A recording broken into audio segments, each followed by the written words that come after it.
Les ofrecemos a continuación en Radio María la conferencia titulada Métodos naturales de la fertilidad y mentira de los métodos anticonceptivos.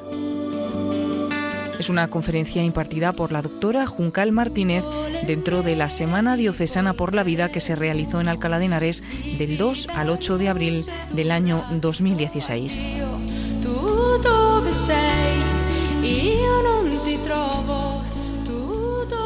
Os voy a hablar sobre los métodos naturales de reconocimiento de la fertilidad frente a la gran mentira de la anticoncepción artificial, que es lo que nos oferta la sociedad actual y, desgraciadamente, la mayoría de los profesionales sanitarios, aunque todavía quedamos algunos que defendemos la belleza y la grandeza de los métodos naturales.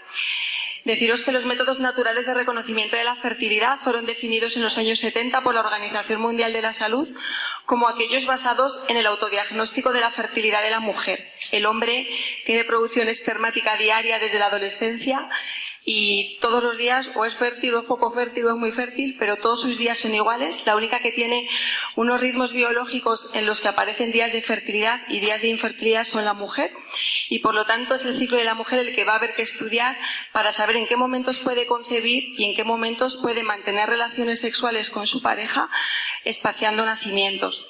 Se basan en la observación de una serie de signos y de síntomas que acontecen a lo largo de los diferentes días del ciclo menstrual de la mujer y que indican fertilidad o infertilidad. Por lo tanto, métodos basados también en la abstinencia de relaciones sexuales durante la fase fértil, cuando con paternidad responsable el matrimonio ha decidido que tiene que espaciar nacimientos.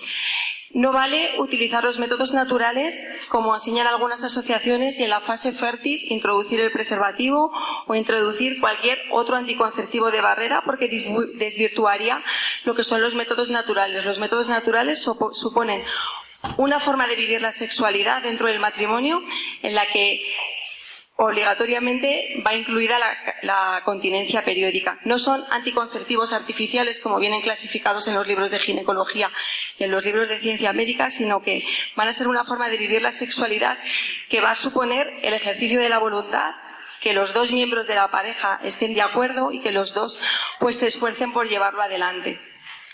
Son métodos naturales porque respetan la naturaleza del acto conyugal en sí mismo, no va a intervenir en la relación sexual ningún elemento artificial y además las relaciones sexuales son relaciones completas. Por lo tanto, el coito interrumpido no es un método natural, como viene también en los libros de ginecología. Y son métodos científicos, no son los métodos de la Iglesia Católica como habitualmente se conocen, sino que son métodos que están basados en anatomía, en biología y principalmente en fisiología del organismo de la mujer. Después es cierto que la Iglesia promueve la utilización de los métodos naturales para vivir la paternidad responsable. Los estudios que hay sobre ellos son diversos, pero siempre hay que recurrir a uno bastante antiguo, que es el que hizo la Organización Mundial de la Salud entre el año 1980 y el año 1990, porque es el único estudio multicéntrico que hay donde se enseñó a parejas de todo el mundo a utilizar los métodos naturales y se evaluó después de una serie de años si habían resultado útiles o no a la hora de posponer nacimientos. Se publicó en el año 1993 y fueron los expertos de la OMS, que precisamente cristianos no son, que los métodos naturales de reconocimiento de la fertilidad ofrecían mayores garantías a la hora de evitar embarazo que cualquier anticonceptivo artificial, que requerían una enseñanza mínima, que eran muy económicos y que no ofrecían ningún tipo de problema moral y que por lo tanto podían utilizarse, como dicen ellos, como técnicas de planificación familiar, aunque realmente no son técnicas de planificación familiar, sino una forma de vivir la sexualidad. Después ha habido un estudio muy importante, que es el estudio que hicieron los doctores Billings en China, en los últimos viajes que hicieron, donde enseñaron a más de 3 millones de matrimonios a utilizar los métodos naturales y consiguieron una eficacia a la hora de retrasar embarazos del 99%. Fue la primera vez que se hizo también un estudio con parejas diagnosticadas de infertilidad para ver si el método Billings ayudaba a conseguir embarazos con más éxito que la inseminación artificial y que la fecundación in vitro. Hicieron el estudio con 48.267 parejas que llevaban un año buscando espontáneamente un embarazo y no lo habían conseguido hasta el momento. Deciros que en el plazo de un año 15.610 habían conseguido la gestación, lo que supone un 32,4%. Parece que es poco, porque dice, si solo 30 parejas de 100 consiguen un embarazo, parece que es una tasa muy baja, pero pensad que simplemente enseñando a reconocer la fertilidad de la mujer, y que además no eran matrimonios estándar, sino que eran matrimonios ya diagnosticados de problemas de fertilidad, que de una forma espontánea no lo habían conseguido. Serían esos matrimonios que en España o en Europa o en América pues acudirían a las técnicas de reproducción asistida. Se considera infértil el matrimonio que lleva un año buscando un embarazo y no lo ha conseguido. La última publicación que yo he leído sobre la eficacia que tienen las técnicas de reproducción asistida, cogiendo tanto clínicas privadas como hospitales públicos de España, ha publicado que la inseminación artificial tiene una tasa de éxitos del 15% y la fecundación in vitro de un 25%. Por lo tanto, la enseñanza del método Billings, sin combinar con ningún otro método natural y sin aplicar ningún tratamiento a las parejas, consigue una tasa de éxito superior a la hora de buscar embarazos.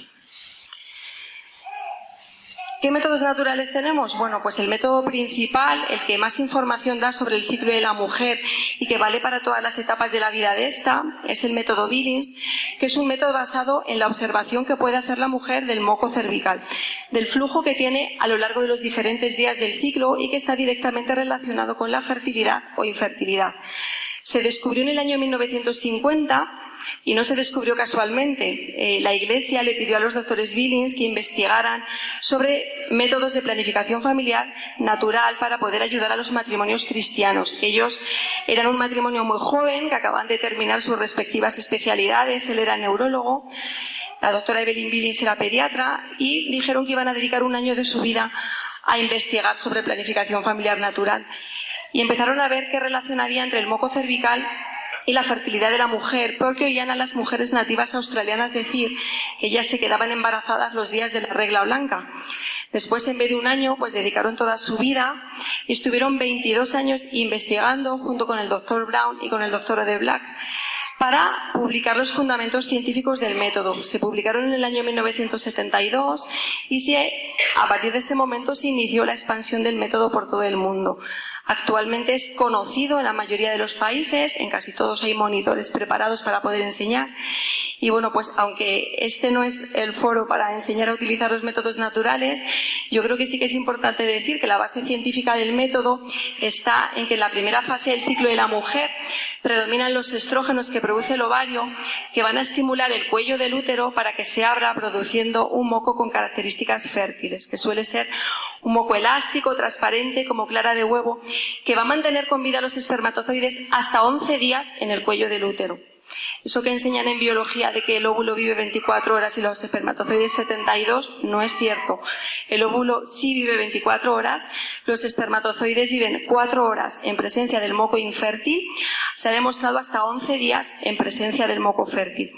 Ese moco fértil va a capacitar a los espermatozoides que entran inmaduros y sin capacidad de moverse en el organismo de la mujer, y en los días siguientes a las relaciones sexuales van a ascender por el endometrio para llegar a la trompa, y si se encuentran con el óvulo aquí, pues se podría producir la fecundación.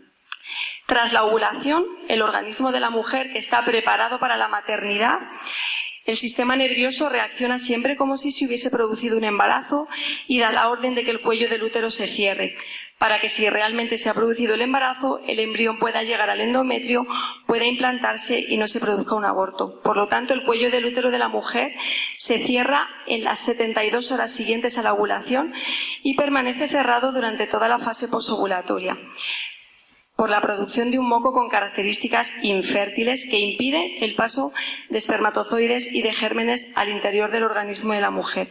Si la mujer aprende a reconocer la diferencia entre el moco fértil o el moco infértil, pues podría adecuar su conducta sexual siguiendo los criterios de la paternidad responsable, bien para buscar un embarazo manteniendo relaciones sexuales en los días del moco fértil, en los días en los que se favorece el embarazo, o se han decidido de común acuerdo el matrimonio espaciar nacimientos manteniendo relaciones sexuales en los días en los que el moco cervical tiene características de infertilidad.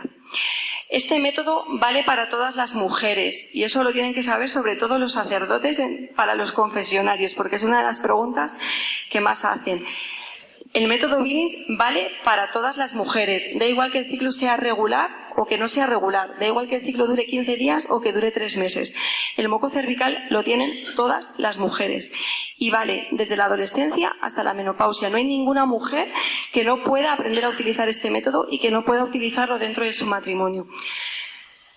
Después tenemos otro método que es más antiguo, el método de la temperatura corporal basal, que es un método que se basa en una variabilidad térmica que se produce en el organismo de la mujer en condiciones de reposo y en ausencia de fiebre por la acción que tiene la progesterona sobre la hipófisis. La progesterona actúa sobre el centro regulador de la temperatura y asciende la temperatura interna del organismo de la mujer en aproximadamente medio grado. Por lo tanto, si la mujer aprende a detectar este ascenso térmico, sabría cuándo ha ovulado, cuándo comienza la fase posovulatoria y cuándo puede tener relaciones con el cuello del útero cerrado. Es un método sencillo de utilizar, muy objetivo, que solamente vale para espaciar nacimientos. Solamente nos va a decir que cuando las temperaturas están bajas, la mujer no ha ovulado todavía, pero no sabemos si está en un día infértil o en un día fértil. No define la ventana de fertilidad. Pero sí que nos dice que cuando la temperatura sube y se mantiene alta, la mujer es infértil hasta el ciclo siguiente. Por lo tanto, cualquier relación sexual mantenida tras el ascenso térmico nunca nos va a poder llevar a un embarazo. Hay estudios hechos en Canadá sobre la eficacia que tiene el método de la temperatura para posponer embarazos y salen eficacias prácticas del 100%. Pero sí que es cierto que es un método bastante restrictivo porque solamente te deja mantener relaciones sexuales durante la fase posovulatoria. Vale para todas las mujeres que tienen ciclos ovulatorios. Si una mujer tiene un síndrome de ovario poliquístico o tiene alguna enfermedad en la que no se produzca ovulación, la temperatura siempre está baja y por lo tanto no le valdría a la mujer para poder utilizarlo para espaciar nacimientos, a diferencia del método Willis. Y después tenemos los monitores de fertilidad, que son los métodos naturales más modernos que existen en la actualidad, los que más les gustan a las parejas jóvenes, sobre todo porque es tecnología. Y bueno, pues son microordenadores que se compran en farmacias, se pueden comprar también por internet, que miden estrógenos y LH en orina de la mujer y mediante señales luminosas le dicen a la pareja si se encuentran en un día infértil o se encuentran en un día fértil. En España tenemos 2 monitores. El método que antiguamente se llamaba Persona, que ahora se llama Clear Blue anticonceptivo y que sale anunciado en la televisión, que va a medir estrógenos y LH durante 8 días del ciclo y tiene la simbología del semáforo. Si tras la medición hormonal te da luz verde, quiere decir que adelante estás en un día infértil y que puedes tener relaciones con muy pocas posibilidades de embarazo. Cuando sale la luz roja, quiere decir que pares, que te estás acercando a los días de máxima fertilidad, que hay posibilidades de un embarazo y que si quieres espaciarlo tienes que tener abstinencia de relaciones sexuales durante esos días.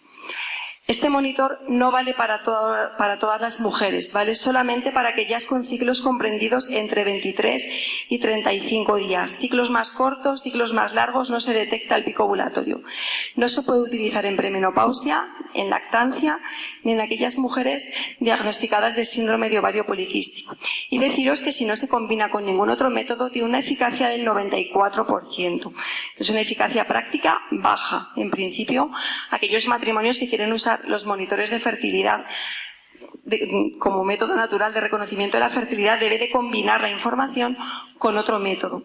Después tenemos el Clear Plan, que ahora se llama Clear Blue Monitor de Fertilidad, que es muy parecido al anterior, lo ha fabricado el mismo laboratorio, pero se ha diseñado para ayudar a los matrimonios a buscar embarazos. Es mucho más preciso, mide fenomenalmente el pico ovulatorio con un 99% de eficacia y hace hasta 20 determinaciones hormonales en orina de la mujer. Nos da 3 símbolos. Después de haber medido este símbolo, indica que no es el día más óptimo para buscar un embarazo porque los niveles hormonales son muy bajos y una relación en esos días no nos va a llevar a una gestación. Este símbolo nos indica que los estrógenos están subiendo, que el cuello del útero está abierto y que una relación sexual mantenida en estos días me puede llevar a un embarazo en los días siguientes cuando se produzca la ovulación, principalmente al embarazo de una niña. Y cuando sale el símbolo de máxima fertilidad, que solamente sale 2 días consecutivos, quiere decir que se ha detectado la hormona LH, que es la que da la orden de que se produzca la ovulación. Si se mantienen relaciones sexuales en cualquiera de estos 2 días, se optimizan las posibilidades de conseguir un embarazo. Estamos manteniendo relaciones sexuales entre 36 y 12 horas antes de que la ovulación se produzca. Por lo tanto, estamos favoreciendo la gestación porque estamos manteniendo relaciones sexuales en los días más fértiles. Cuando hay un embarazo aquí, en el 87% de los casos, el embarazo va a ser de un niño. Este monitor, utilizado con las instrucciones de fábrica, sin alterar el funcionamiento, vale para mujeres con ciclos comprendidos entre 21 y 42 días. Y bueno, luego mujeres con ciclos más largos se le puede engañar encendiendo el monitor en un día que no sea el día 1 del ciclo. Luego tenemos el método Gino, el método del ritmo, el método del cálculo, que es un método del siglo XIX, que no es un método observacional, no observa cambios en el organismo de la mujer, sino que es un método estadístico que está basado en la duración de los ciclos de la mujer y en aplicar una fórmula estadística que te va a decir qué días del ciclo eres fértil, qué días del ciclo eres infértil. Fue un gran descubrimiento, porque se descubrió ya hace mucho tiempo, fue el primer método natural, y bueno, pues fueron de los primeros médicos que descubrieron que la mujer era fértil por la mitad del ciclo. El problema que tiene es que el organismo de la mujer no son matemáticas, la ovulación no es siempre en el mismo día, y cuando se adelanta o se retrasa el método fallaría. Por lo tanto, aunque es un método natural, pues no se recomienda su utilización, a no ser que se combine con otro. Tenemos también el método de la autopalpación del cuello del útero, que consiste en que la mujer puede aprender a explorarse el cuello del útero y saber si está en un día fértil o en un día infértil, porque el cuello del útero tiene diferentes posiciones, diferente altura y diferente apertura del orificio cervical. Si aprendes a explorarte el cuello del útero, pues sabes delimitar muy bien en qué momento comienza la fertilidad. Y por último están los métodos sintotérmicos, que no son un método más, sino la combinación del método de la temperatura con cualquier otro método natural. La Organización Mundial de la Salud recomienda que cuando se utilicen métodos naturales para espaciar nacimientos, se utilice siempre un método sintotérmico, porque vamos a observar 2 signos totalmente diferentes que nos tienen que dar la misma información y, por lo tanto, aumentan las posibilidades de éxito cuando se combinan entre ellos. Habitualmente, cuando se aprenden a utilizar los métodos naturales, pues se enseñan a utilizar todos, o por lo menos se da información de todos los métodos. Después el matrimonio decide pues qué métodos quiere utilizar, con qué métodos se siente más seguro, les resulta más cómodo o les va bien en su vida matrimonial. Todas las combinaciones son aceptables. Habitualmente la combinación que más se utiliza es la del método Billings con el método de la temperatura. Lo que sí que es cierto es que es necesario conocer el método Billings porque es el único método que nos va a orientar sobre la fertilidad de la mujer cuando los ciclos son anovulatorios. ¿Y qué eficacia práctica tienen los métodos naturales? Práctica, no teórica. ¿Qué eficacia tienen los métodos cuando los matrimonios los aprenden y los utilizan? Bueno, pues según la Organización Mundial de la Salud, que estoy segura que no le hizo mucha gracia publicar esto, publicó en el año 1993 que el método Billings, sin combinar con ningún otro método, tiene una eficacia práctica del 98,2% y el método sintotérmico de Billings más temperatura, una eficacia práctica del 99,6%. Yo no sé si a vosotros os parecen eficacias altas o no, pero la OMS, aparte de este estudio, hizo otro paralelo sobre la anticoncepción artificial. La eficacia práctica de la píldora anticonceptiva, que es el anticonceptivo artificial más eficaz, es del 96,35%. Nos venden la teórica, que es del 99%, pero la práctica, cuando metes los fallos humanos, cuando la mujer se lo toma con otros medicamentos, cuando se le olvida, cuando cambia la hora de tomárselo, pues disminuye a un 96%, que es una eficacia relativamente baja. La eficacia práctica del DIU pues va a depender si el DIU es de cobre o es hormonal, va a oscilar entre el 93 y el 98-99%, y la eficacia práctica, estudio tras estudio, del preservativo no supera nunca el 85%. Por lo tanto, fue tras este estudio cuando la OMS tuvo que decir que los métodos naturales eran más eficaces para espaciar nacimientos que cualquier anticonceptivo artificial. Luego, pues se ha publicado en pocos sitios, en sitios poco conocidos.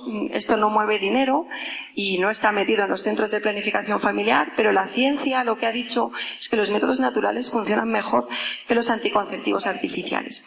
Eso sí, no es tan fácil como ir al médico y que te hagan la receta de la píldora anticonceptiva y ya está, sino que para aprender a utilizar los métodos naturales hay que hacer un curso que tiene que tener una duración mínima de 3 meses.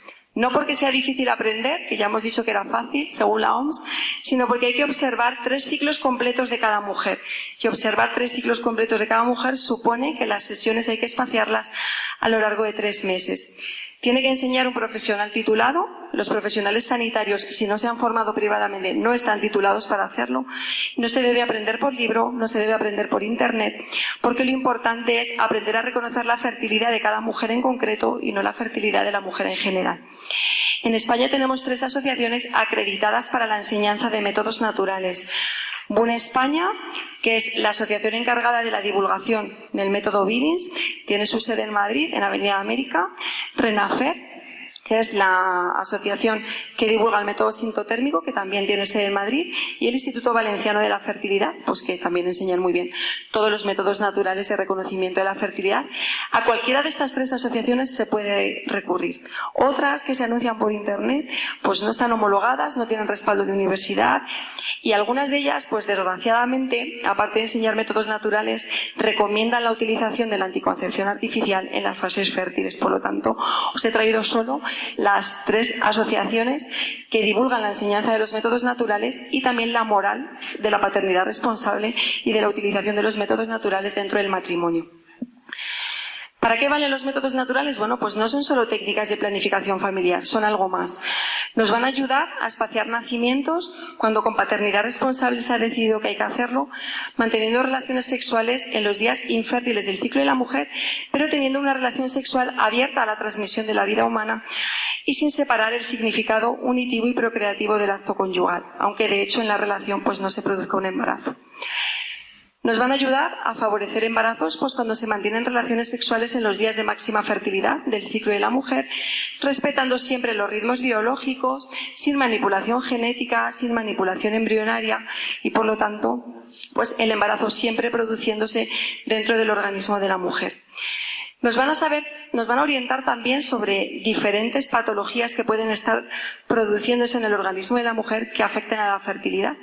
Al fin y al cabo, registrar moco, registrar temperatura nos está diciendo cómo están los estrógenos, cómo está la FSH, la LH, la progesterona, y eso nos puede orientar. Actualmente, la principal causa de infertilidad en el mundo actual es la insuficiencia de cuerpo lúteo, es el déficit de progesterona producida por el ovario en la fase posovulatoria, que tiene una solución tan sencilla como comprar progesterona en la farmacia que vale 20 céntimos y tomártelo después de la ovulación. La mayoría de estos matrimonios acaban en fecundación in vitro, ni siquiera en inseminación artificial, porque no tienen problema para conseguir el embarazo, sino problema para mantener la gestación. Son mujeres que se quedan embarazadas, pero que durante los 8 días que el embrión está viajando por la trompa para llegar al endometrio, tienen una caída de los niveles de progesterona, tienen la menstruación y el sangrado se lleva el embrión que no está adherido al organismo de su madre. Y probablemente son parejas que están teniendo abortos de forma repetida. Necesitamos que tras la ovulación no se produzca ningún sangrado en los 11 días siguientes para que si hay un embarazo el embrión pueda llegar a la cavidad endometrial y pueda implantarse correctamente. Solo conseguimos una duración mínima de 11 días cuando el ovario produce progesterona 11 días.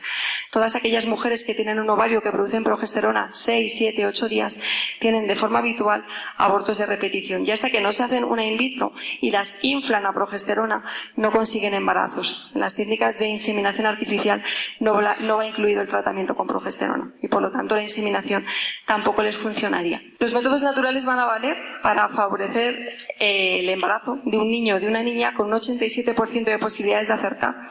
Y esto, aparte de curioso, es útil para aquellos matrimonios que tienen enfermedades que se transmiten ligadas al sexo. Esas personas que muchas veces se hacen una in vitro con selección embrionaria para implantarse el embrión que les interesa, pues bueno, deberían de saber que con los métodos naturales se tiene un 87% de posibilidades de acertar a la hora de elegir el sexo del niño que se va a tener, sin manipulación genética, sin manipulación embrionaria y sabiendo siempre que hay que aceptar lo que viene porque no es una fiabilidad del 100%. Este estudio está basado en que los espermatozoides que llevan información del cromosoma Y pesan poco a nivel molecular, son muy rápidos en hacer su recorrido, pero sobreviven poco tiempo. Por lo tanto, relaciones sexuales en el día de la ovulación, el de antes o el de después, en el 87% son los espermatozoides Y los que llegan a fecundar el óvulo. Sin embargo, los espermatozoides que llevan información del cromosoma X pesan más a nivel molecular. Tienen recorridos menos rectilíneos, tienen más afinidad por las criptas del cuello del útero de la mujer y sobreviven mucho tiempo. Son los espermatozoides que se quedan hasta 11 días en el cuello del útero de la mujer. Por lo tanto, relaciones sexuales entre 3 y 11 días antes de la ovulación, siempre y cuando la mujer tenga el cuello del útero abierto y moco fértil, en el 87% de los casos el embarazo será de una niña. Estos estudios se han hecho analizando espermiogramas en corrientes eléctricas para ver la velocidad de los espermatozoides.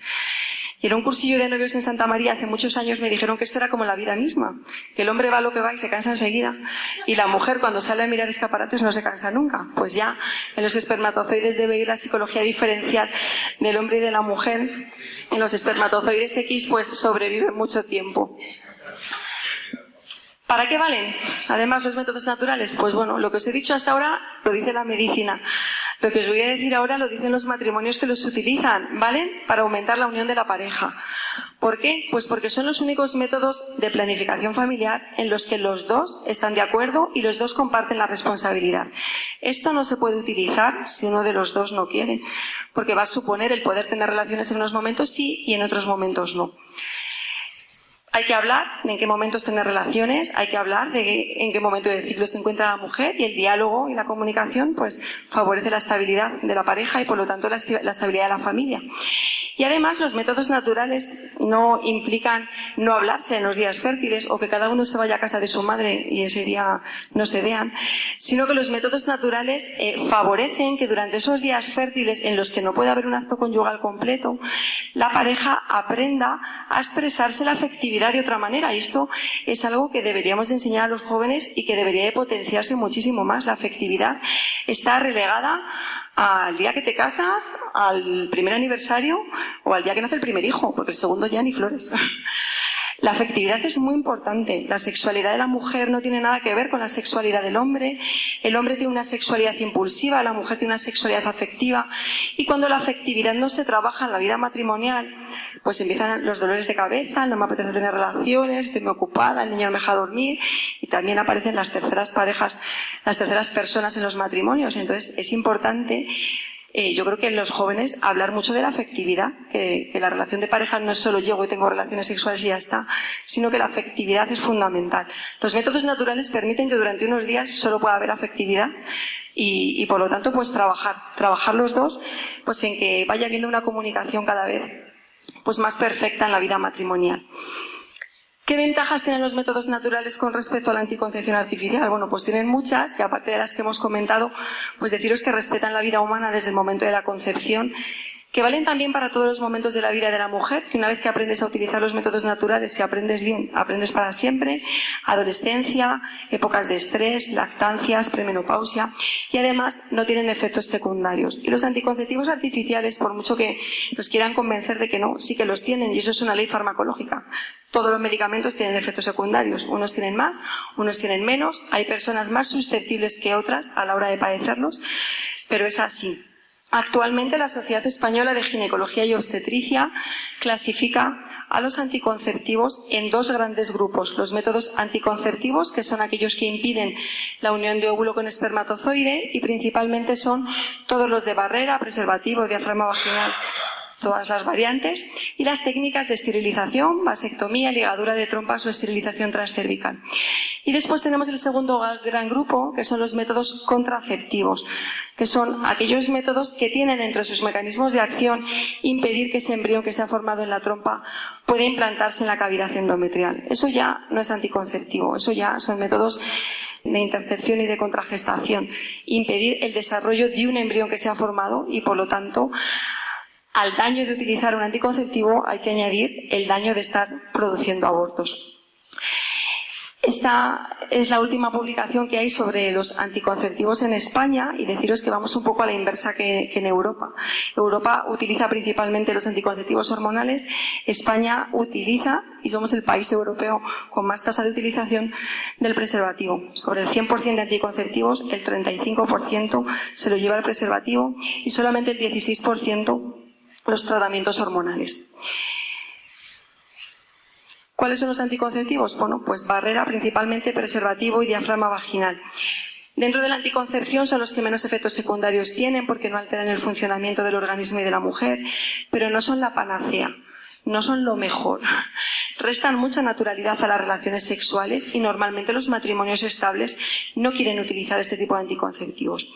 Nos los venden como los métodos que previenen las enfermedades de transmisión sexual. Bueno, pues previenen la transmisión de los virus y de las enfermedades, pero no en el 100% de los casos. En concreto, la transmisión del VIH se previene solamente en el 70% de los casos. Esta es una fotografía en tamaño escala, donde esto es un espermatozoide y ese punto de ahí es el virus del SIDA, 500 veces más pequeño. Si el preservativo falla a la hora de evitar embarazos en un 15% de los casos, ¿cómo no va a fallar a la hora de prevenir la transmisión de un virus tan pequeño? Cuando además este virus también se contagia por sangre y en las relaciones sexuales pues muchas veces hay sangre. Bueno, pues deciros que este estudio no lo ha hecho la Iglesia, no lo ha hecho una asociación de católicos, lo hizo el CDC de Atlanta, que es la asociación que tiene que investigar sobre todas las enfermedades infecciosas y que sus publicaciones tienen validez mundial. Todos los países tenemos que seguir las recomendaciones en prevención de enfermedades que nos da el CDC. Este estudio se hizo en el año 1989 y se publicó que la única manera de prevenir la transmisión del virus del SIDA por vía sexual era tener una pareja estable no contagiada y que cuando se mantenían relaciones sexuales de riesgo, pues el preservativo podría prevenir, pero solo en el 70% de los casos. El Ministerio de Sanidad español recibió el documento, lo tradujo y se le olvidó decir que solo en el 70% de los casos. Y aprovecho para hacer en el año 1990 la campaña de preservativos más importante, la del Póntelo, Pónselo, donde se decía que el preservativo era igual a sexo seguro a la hora de prevenir el VIH. Publicación sacada de la página del Ministerio de Sanidad, donde certifican que se pasó en esos años de 320 de casos de SIDA por vía sexual a 1.200 tras hacer la campaña. Es decir, se multiplicó por 4 el número de enfermos de SIDA y hemos sido el país europeo con más tasa de SIDA hasta hace 2 o 3 años. ¿Por qué? Bueno, porque esta campaña fue dedicada a adolescentes y lo que hizo fue promover la promiscuidad. Si en vez de una relación sexual de riesgo tienes 10, pues al final, si la tasa de prevención es del 70%, siempre acaba habiendo algún contagio y al final, en vez de prevenir, lo que hicimos fue pues promover que hubiese muchas más relaciones sexuales de riesgo, por lo tanto muchos más contagios. Se denunció al Ministerio de Sanidad español por haber ocultado información y por no haber dicho que la prevención era solamente del 70%, pero la denuncia es del año 1993 y el juicio no ha salido, así que el delito ha prescrito.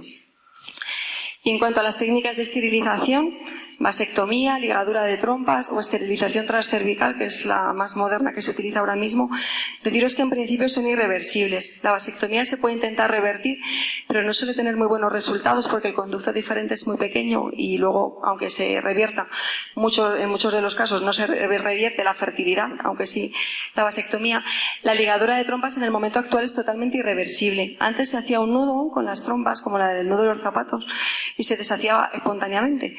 Ahora se cortan las trompas con el bisturí eléctrico, se coagula y eso impide que se puedan después poder recanalizar.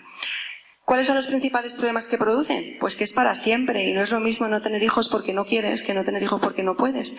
La mayoría de la gente tiene problemas psicológicos. En la actualidad hay tanta gente que pide la reversión de la técnica que la Comunidad de Madrid ha solicitado que no se hagan, recomienda, aunque no prohíbe, que no se hagan ni vasectomías ni ligadura de trompas en menores de 35 años ni en gente que tenga menos de 2 hijos. Y en cuanto a los métodos contraceptivos, pues tenemos 2 grandes grupos. El DIU a la cabeza, estos son los que tenemos en España, este es el que más se utiliza, que es el DIU de cobre, que se coloca así en el endometrio de la mujer. Tiene diferentes mecanismos de acción. Solo uno es anticonceptivo, que es enrarecer el moco cervical, hacerlo más espeso o intentar que alguno de los espermatozoides mueran en la entrada. Pero su principal mecanismo de acción es impedir que el embrión pueda implantarse en la capa endometrial, porque esta va a estar ocupada, y impedir también que en el caso de que consiga la implantación el embarazo pueda seguir adelante, porque el cobre se va liberando durante todos los días del ciclo y va atrofiando las capas endometriales, y el endometrio es poco receptivo a los embriones y poco apto para que el embrión pueda desarrollarse. Por lo tanto, una mujer que tiene el DIU puesto puede no quedarse embarazada y el DIU no actuaría, o puede impedir que el embrión que se ha formado en el momento de la fecundación pueda implantarse sobre la cavidad endometrial. Es imposible saber qué mujeres que tienen el DIU tienen abortos o no tienen abortos, porque la hormona que se mide para saber que una mujer está embarazada es la que se produce tras la implantación. Como aquí el embrión no llega a implantarse, no hay hormona de embarazo y no hay test de gestación positivo. Se ha hecho un cálculo estadístico y más o menos se calcula que una mujer que tiene el DIU puesto y que no tiene ninguna alteración en la fertilidad tiene 2 abortos cada año. Luego habrá quien no tenga ninguno y quien tenga todos los meses, pero de media, más o menos, 2 abortos anuales, que es la tasa de posibilidades de embarazo. Con el número de mujeres españolas que tienen el DIU, se calcula que al año en España hay 2.200.000 abortos por una técnica que la gente cree que es anticonceptiva. Yo a mis pacientes, cuando insisten en ponérselo, y como saben que yo estoy en contra, no me creen, cuando les digo que es abortivo siempre les digo, bueno, pues cuando vayas al ginecólogo, como tú vas a comprar el DIU, porque no te lo van a regalar, léete el prospecto, porque es que en todos los prospectos de los DIUs pone que el mecanismo es impedir la implantación de un blastocito, y un blastocito pues es un embrión, no es un conjunto de células por ahí, ni es impedir que se produzca la ovulación. Por lo tanto, un método directamente abortivo. Viene además en los libros de ginecología y en la última actualización que ha sacado la Organización Mundial de la Salud hace unos meses sobre anticoncepción artificial como una técnica de anticoncepción de emergencia, para utilizarlo como la píldora del día de después. Si mantienes una relación sexual y crees que te has quedado embarazada y por tus características personales no puedes tomarte la píldora anticonceptiva porque has tenido un cáncer de mama, porque tienes alguna alteración que impide que puedas utilizarlo, te proponen que te pongas un DIU en las 72 horas siguientes a la relación sexual y te lo quites 10 días después. Así, si no ha habido embarazo no hace nada, y si ha habido embarazo lo que se va a producir es un aborto. Por lo tanto, desde que está incluido en técnica de anticoncepción de emergencia, nadie puede negar que el DIU es una técnica principalmente abortiva. Además tiene otros efectos secundarios que no te lo dicen, pero se puede perforar el útero en el momento de colocarlo porque no deja de ser una barra metálica. Existen muchos riesgos de expulsarlo espontáneamente y que la gente se crea que está utilizando un método anticonceptivo y realmente no está utilizando nada. Se favorecen los embarazos fuera de lugar, porque a veces el embrión pues no es eliminado y consigue colocarse en un sitio que no es el suyo. Y bueno, pues como esos, múltiples efectos secundarios. Y en cuanto a la anticoncepción hormonal, que es el segundo anticonceptivo más utilizado en España, pues deciros que lo tenemos en píldoras anticonceptivas diarias, en el parche transdérmico semanal y en el anillo vaginal mensual. Son combinaciones hormonales, bien de estrógenos y progesterona, que son las que se suelen utilizar como anticonceptivo, o bien solamente de progesterona, que son las píldoras que se utilizan en las mujeres de más de 40 años o las que están en lactancia. ¿Qué se intenta cuando una mujer toma estrógenos y progesterona desde fuera? Bueno, pues intentamos parar el funcionamiento del ovario. Si yo me tomo las hormonas que produce el ovario, el sistema nervioso deja de funcionar, deja de hacer estímulos sobre el ovario, no se produce ovulación y por lo tanto no hay embarazo. Eso es anticonceptivo. Pero también se ha demostrado que para anular la ovulación de la mujer hay que tomar dosis de estrógenos superiores a 50 microgramos. Esas dosis están prohibidas en todo el mundo. No hay ningún preparado hormonal con dosis estrogénicas superior a 35 microgramos. Principalmente las anticonceptivas tienen 15, 20 o 30 y hay un solo preparado que tiene 35 y que no tiene indicación de anticoncepción hormonal, sino de tratamiento médico. Por lo tanto, al tomar 15 microgramos de estrógenos en vez de 50, solamente voy a ser capaz de parar el funcionamiento del ovario en el 60-70% de los ciclos. En un 30-40% de los ciclos se ha demostrado que sí hay ovulación, porque el ovario tiene que compensar el déficit de estrógenos que tiene la mujer. Y si hay ovulación, tenemos otro problema, y es que el óvulo sale, puede haber habido relaciones sexuales, puede haber habido un embarazo, y entonces la píldora ya no funciona como anticonceptivo. Ya vamos a tener un segundo mecanismo de acción, que es el de intercepción, que es impedir que el embrión pueda implantarse sobre la cavidad endometrial en los 8 días siguientes a la fecundación. Si el embrión no llega porque la trompa no se mueve bien, estamos provocando un aborto. Y si el embrión es súper listo, consigue llegar, consigue un hueco y consigue implantarse, pues lo normal es que en los primeros días se produzca un aborto, porque la cavidad endometrial, cuando tomas la píldora anticonceptiva, adquiere un grosor de 2 milímetros y se necesitan 4 milímetros de capa endometrial para que el embrión pueda implantarse y pueda seguirse adelante el embarazo. Por lo tanto, existe un tercer mecanismo de acción de la píldora anticonceptiva que también es abortivo, que es impedir que el embrión pueda mantenerse y pueda seguir adelante sin que se produzca un aborto. La píldora es menos abortiva que el DIU porque en el 60% de los casos funciona como anticonceptiva, pero hay que saber que en el 30-40% de los casos sí que funciona con un mecanismo que es abortivo. Nos pasa como con el DIU, no hay implantación, no hay test de embarazo.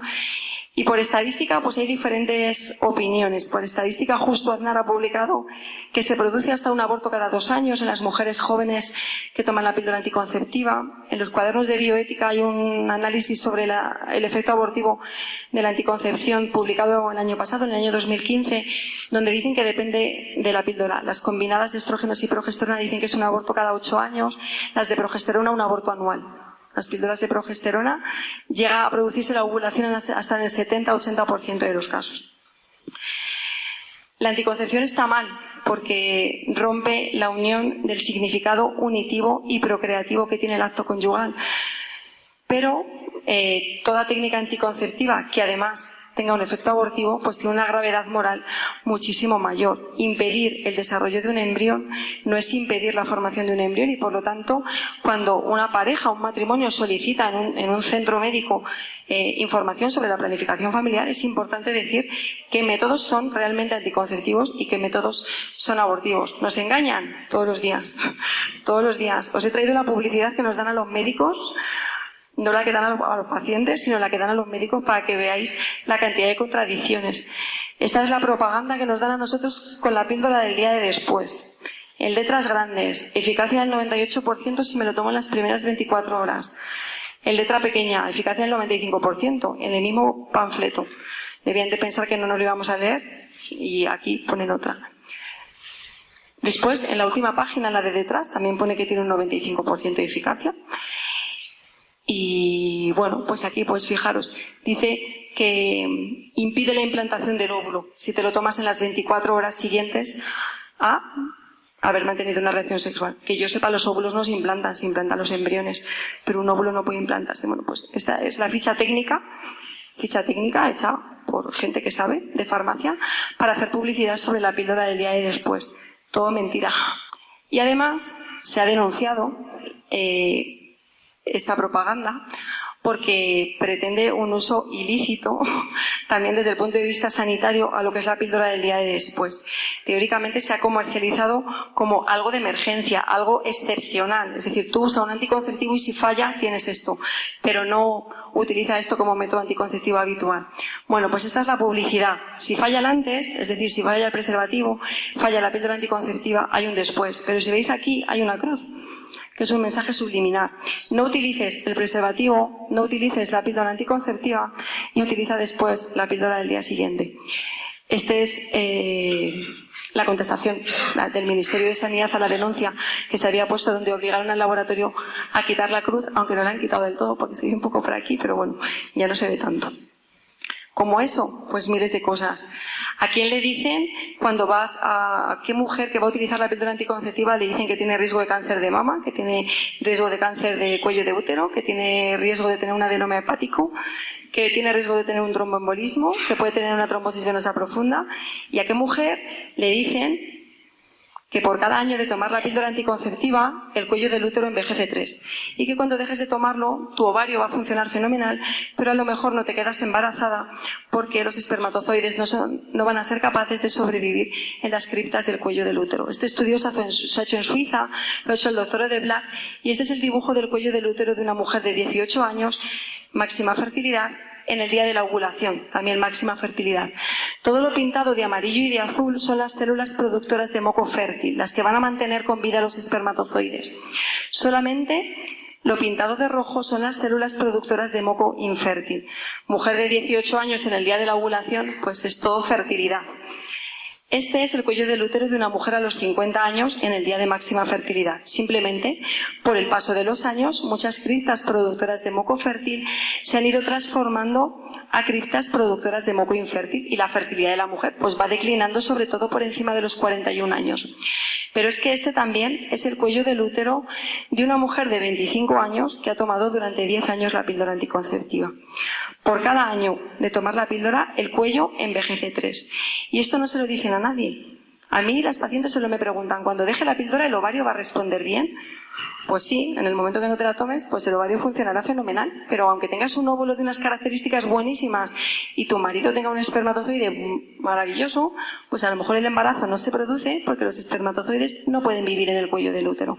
Y ese es uno de los grandes problemas de fertilidad en el momento actual, porque se ha demostrado que suspender los anticonceptivos no recupera las criptas del cuello del útero. Se recuperan parcialmente, pero hay un daño a nivel del núcleo de la célula que va a hacer que nunca se recupere la fertilidad completa y, por lo tanto, que las mujeres que durante muchos años han estado sometidas a la anticoncepción hormonal pues tengan una deficiencia en su fertilidad.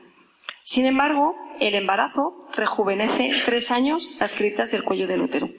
Por eso, esas mujeres que se quedan embarazadas a los 49, a los 50 años, que ya no saben si es la menopausia o es un embarazo, pues lo pueden hacer porque no es el primero. A lo mejor es el 7º, es el 8º, multiplica por 3 y resulta que una mujer de 50 años pues a lo mejor tiene un cuello de útero como el de una mujer de 25. Y eso hace que pueda seguir concibiendo. Entonces, bueno, pues la grandeza yo creo que esto lo que demuestra es que el organismo de la mujer está preparado para la maternidad, está preparado para el embarazo beneficia la salud de la mujer y sin embargo los anticonceptivos hormonales pues lo que van haciendo es minar el organismo de la mujer. Y para terminar, pues deciros que la Iglesia promueve la utilización de los métodos naturales porque el acto conyugal dentro del matrimonio tiene 2 significados, que son el significado unitivo y procreativo, como todos sabéis, y todo acto conyugal tiene que tener estos 2 significados. No te puedes quedar con la parte unitiva utilizando un anticonceptivo, no te puedes quedar con la parte procreativa haciéndote una in vitro, sino que toda relación sexual tiene que estar abierta a la transmisión de la vida humana, aunque de hecho el embarazo no se produzca. Los métodos naturales permiten esto. La anticoncepción artificial, aunque busque espaciar nacimientos, no hace que los significados vayan unidos, sino que rechaza la procreación por una barrera, una nueva vida que Dios quiera crear. Nos quedamos solamente con el significado unitivo y, por lo tanto, está rompiendo la unión de esos 2 significados que intrínsecamente pues deben ir siempre unidos. Deciros además que la Iglesia permite la utilización de los métodos naturales, pero siempre y cuando no se reduzcan a una mera técnica anticonceptiva, sino que los métodos naturales hay que vivirlos con paternidad responsable y con una mentalidad de apertura a la vida humana. Si yo simplemente escojo la técnica y no utilizo una paternidad responsable y evito embarazos sin tener un motivo justo que me haga recurrir a los métodos naturales, pues estamos reduciendo los métodos naturales pues prácticamente a un anticonceptivo artificial más. Entonces los métodos naturales sí, aprobados por la Iglesia, pero cuando realmente hay que utilizarlos, que es con la paternidad responsable, cuando la luz de Dios, pues los esposos han visto que hay que espaciar nacimientos, porque hay que dejar un tiempo entre uno y otro, o cuando realmente el matrimonio ha visto pues que por sus condiciones no es conveniente tener más hijos y hay que llegar a un momento pues en el que por motivos de salud, por motivos de enfermedad, por miles de cosas, pues hay que espaciar definitivamente el tener más descendencia. Han escuchado en Radio María una de las conferencias impartidas dentro de la Semana Diocesana por la Vida que tuvo lugar en Alcalá de Henares del 2 al 8 de abril de 2016. La ha impartido la doctora Juncal Martínez y ha tratado sobre los métodos naturales de la fertilidad y la mentira de los métodos anticonceptivos. Pueden pedirla para volverla a escuchar en el 902 500 518 o accediendo a nuestra página web www.radiomaria.es.